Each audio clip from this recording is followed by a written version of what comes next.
જય માતાજી, જય દ્વારકાધીશ। તો આજે નવા બ્લોગમાં તમારું સ્વાગત છે। તો આજે આપણે બ્લોગ ચાલુ કરીશું ચાલુ ગાડીમાં। તો અત્યારે આપણે જઈ રહ્યા છીએ વાછરા દાડે। આપણે ક્યાં જવાનું કીધું ભાઈ? જોંગીવાળા દાડે આપણે મેળો છે આજે। તો આજે સોમવાર છે, તો અહીંયા મેળો છે, આપણે અહીંયા જાય છે ને વરજંગભાઈને આગળ છે ગાડીથી, અમે જીતુભાઈને પાછળ જઈએ। જીતુભાઈ ગાડી આગળ છે અને પોલોભાઈ અહીંયા બેઠો છે। તો અત્યારે આપણે જઈએ દાડે અને પછી મળીએ છીએ। ચાલો તો આગળ બ્લોગમાં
જય માતાજી મિત્રો। તો વેજાભાઈના બ્લોગમાં તમારું બધાનું સ્વાગત છે। આજે વેજાભાઈ આઈફોન લઈ લીધો છે।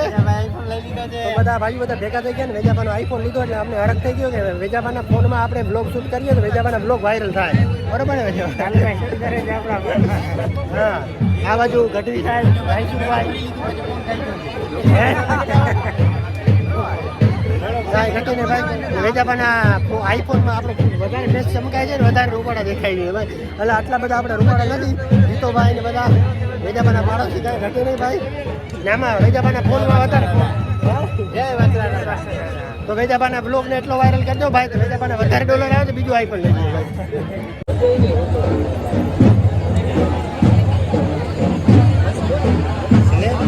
ભાઈ। ઉભા છે બધા વેજાભાઈ કોઈ ગોતતા નહીં ક્યાં ગયો ભાઈ? લાલુભાઈ ને સીન બતાડે, વેજાભાઈ સીન ના એવું કઈ બને ભાઈ ને વેજાભાઈ જીસીબી ના બધી વસ્તુ બધી ઘણી લેવાની છે વેજાભાઈ। ખટારા તારે મોટી જીસીબી નું કહેતો હતો તું? મોટી જ લેવાની છે, મોટી આવી જો ભાઈ આંખવા માટે આપણે। તો અત્યારે અમે જઈએ છીએ ઘરે, મેળામાં બહુ ફર્યા અને પછી હવે થઈ ગયા ને હવે અત્યારે 4:30 થયા છે। હવે જાય છે ઘરે, જીતુભાઈને લાઈન ફેરવવાની છે ને મારે પણ લાઈન ફેરવાની છે। ભાઈ પાણી વારે છે વાં, કેટલો પાણી પી ગયો કે કેટલો નથી પી ગયો એ ઘરે જઈને ખબર પડશે। ઘરે જઈને તમને બતાવીશ કે કેટલો પાણી પી ગયો છે। તો આ પડી આપણી ગાડી, ચાલો હવે જઈએ ઘરે। છું અત્યારે ઘરે ને આ માંડવીમાં આ રાતના મેં પાણી વાર્યું હતું, અહીંયા લાઈન પડી છે, ભાઈ સામે છે એ પાણી વારે છે અને બાપુજી હમણાં એ આ ઘુમરા મારે છે। હું અત્યારે આવી ગયો છું ઘરે, હવે ભાઈ આગળ જાઉં અને અહીંયા કેટલું પાણી પી ગયું છે ને લાઈન બાઈન ફેરવાની હોય તો ફેરવી નાખવું ને પછી રાતના મારો વારો, પછી રાતના પણ પાણી વારવાનું છે। તો બસ આજના બ્લોગમાં આટલું, આવજો, ફરી મળીએ છીએ નવા બ્લોગ સાથે। Tata bye bye.